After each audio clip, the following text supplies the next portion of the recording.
Hello everyone, thanks again for tuning into Sin's Workshop. I hope you're all having a wonderful day. So today, this might be a controversial review, because we are reviewing Alchemised. I say it might be controversial because there was a lot of controversy about the book when it came out, because, I think the publisher had to renege on some of how they were marketing the book. They were and they weren't marketing it as a Hermione retelling, and considering, all of the drama going on with, valid drama by the way, with J.K. Rowling and her transphobia, everyone was equating pretty much anything that was Hermione related or Hermione inspired as supporting the Harry Potter IP. So there was a lot of controversy with it. I work at a bookstore, so I heard about a lot of the controversy. This book was not on my TBR, and then I got it with my Fairy Loot subscription box. I'm like, okay, so Fairy Loot has yet to steer me wrong. They have yet, with their monthly subscriptions, they have yet to steer me wrong. I have yet to read a monthly. There's a reason specifying. There's a reason that I have yet to read a monthly book and not be, disappointed in it. It just wasn't on my TBR because I had no interest in reading Manacled. This book is her version of Manacled, which was Harry Potter, alternate history, retelling Hermione with Handmaid's Tale elements in it, It was a reinterpretation of a story she's already written, which, props to her for taking the time to rewrite a 1,000-page book. I struggle with just rewriting chapters. But I guess, she had the time to do it, thanks to the publisher. But they really should have changed how they marketed it from the get-go, because they were also saying, romantasy. And that's how people were kind of categorizing it. It's not romantasy. Let me just specify that. It's not romantasy at all. It is very much, and I understand why the author was really pressuring it, like, no, it's not romantasy. It's not. It is just clearly dark fantasy with some romantic elements to it. I think nowadays when people just say, oh, there's romance in the fantasy, it's romantasy, that's not the case, You can have fantasy with some romance in it, but the romance is not the core of the story. When the romance is the core of the story, then it is a romance with fantasy, and then that would be romantasy. This one very much is a dark fantasy with some romantic elements in it. And the romantic elements don't develop until way into the book. You're reading it for the war. You're reading it for the characterization, which I do think the characterization is really well done. I think the pacing is really well done. However, that being said, I had some issues with the pacing only because of the alchemy aspect. I love alchemy. I think alchemy is such a fascinating subcategory of magic that is very underutilized. You don't really get to see it explored a lot in fantasy. Usually it's just, magic, potions, all that fun stuff. But I think alchemy itself is a very, very interesting concept. I've always had a fascination with alchemy. Not as much as my friend Jeff, but I do have a fascination with alchemy. So that part of the story was very interesting to me. However, that being said, there were some times where it was a little dense, the alchemy parts, and sometimes a little repetitive. I can forgive the repetitiveness because it's a 1,000-page book, and the author's thinking like, well, maybe they forgot. And I do like that consideration.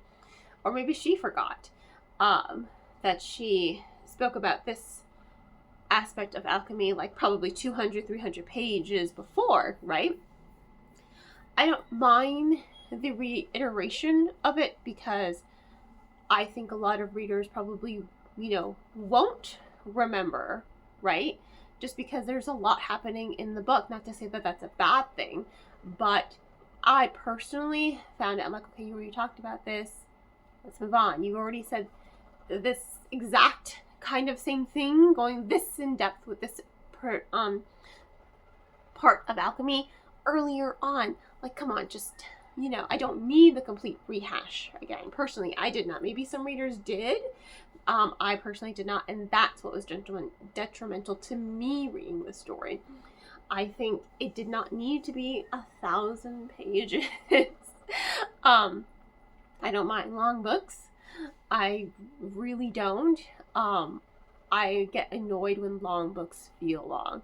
And there were times when this book was feeling a little long because it got a little dense. The whole of part 2, oh my god, part 2 was phenomenal. I blew through part 2. I think part 2, like the whole her remembering everything, I think that was like absolutely amazing. I have absolutely no complaints, no notes about part 2. But part 1, that first chapter was rough. The prologue, it almost made me not want to continue reading the book. But thank God after that, it picks up the pace. And it's just really those parts. I like the world building. I know a lot of people think that there wasn't a lot of world building, but I do think that the author did a really good job of separating Alchemised from Manacled. Again, I have not read Manacled, but I do think she did a good job of separating this from the Harry Potter universe entirely. And that's what I liked about it. I'm a Harry Potter fan. Harry Potter helped me out of a lot of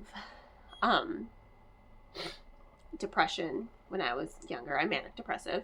So Harry Potter is just kind of what got me out of the darkness, So it's always going to be dear to my heart. No, I don't agree with some of the best people I love in my life are trans.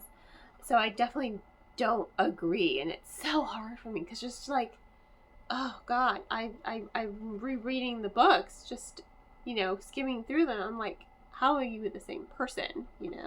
That's a discussion for another day. But it's always going to mean something very personal to me, Harry Potter. So I personally do see a lot of the parallels with Harry Potter, but even for me, it's like stretching. Like, you can definitely be like, oh, that person was meant to be this person. Clearly she drew inspiration from HP. Authors draw inspiration from a lot of things, and I don't think that's a good enough reason to not read the book, only because she does a very good job of separating this book from that entirely. Like, this is her own story. These are her characters, very much. Like, yes, you can say like, oh, this character is kind of inspired, just character dynamic wise, but they very much are her own characters, and I really like that and I respect that. I do think it's a really interesting story. Even my husband, who he reads more nonfiction nowadays than he does fantasy, but he grew up on that stuff. I told him the concept of the book, magical kind of realm with Handmaid's Tale. He's like, oh, that's actually sounds really, really interesting. And I'm like, right, it's a really fascinating idea. It's a very fascinating concept. But as much as she drew inspiration from, that which will not be named, you can see that the author drew way more inspiration from The Handmaid's Tale, whether it was the book or the show. You can see that it has more heavier themes that go in line with The Handmaid's Tale. And I really like The Handmaid's Tale. I read the book, oh God, ages ago. And I've seen the first couple seasons of the show. Haven't finished it. I'm not ready for that much drama right now. But it's a really interesting story because of that. I liked it.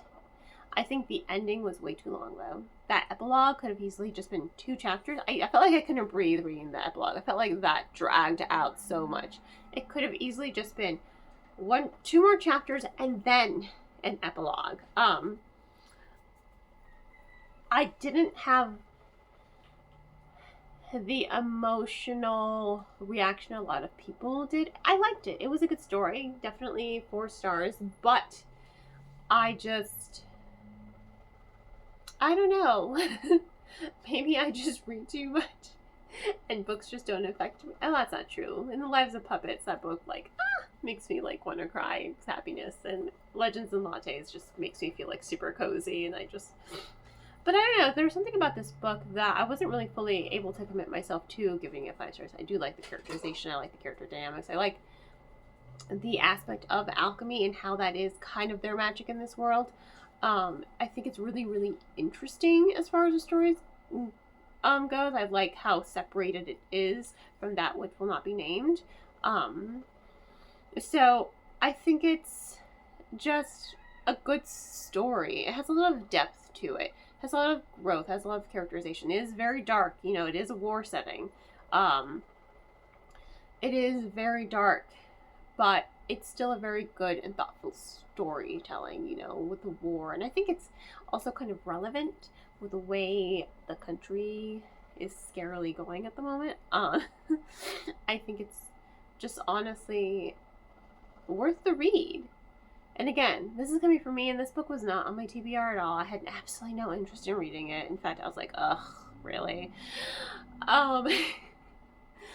I don't give a whole lot of stock into, like, the whole TikTok books nowadays, because I've been burned way too many times. I had no interest in reading Manacled at all. I was like, no, thank you. But I'm, again, Fairy Loot has yet to steer me wrong.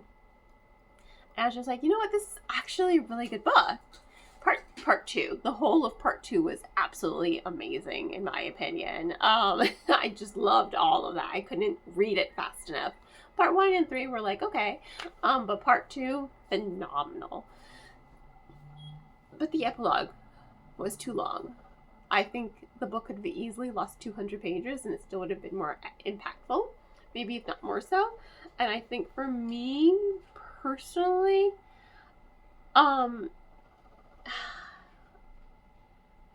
it has a lot of heavy themes to it, which is why it is a really good story. You know, it has a lot of heavy, dark themes to it. It is, again, a dark dark fantasy, I'm sorry. But I wish I could have had a deeper emotional connection to the book as a whole, and I just didn't, unfortunately. C'est la vie.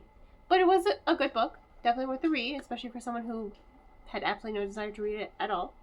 But I read it for my friend's book club, and I ended up liking it, so pleasantly surprised. In any case, thank you for tuning in.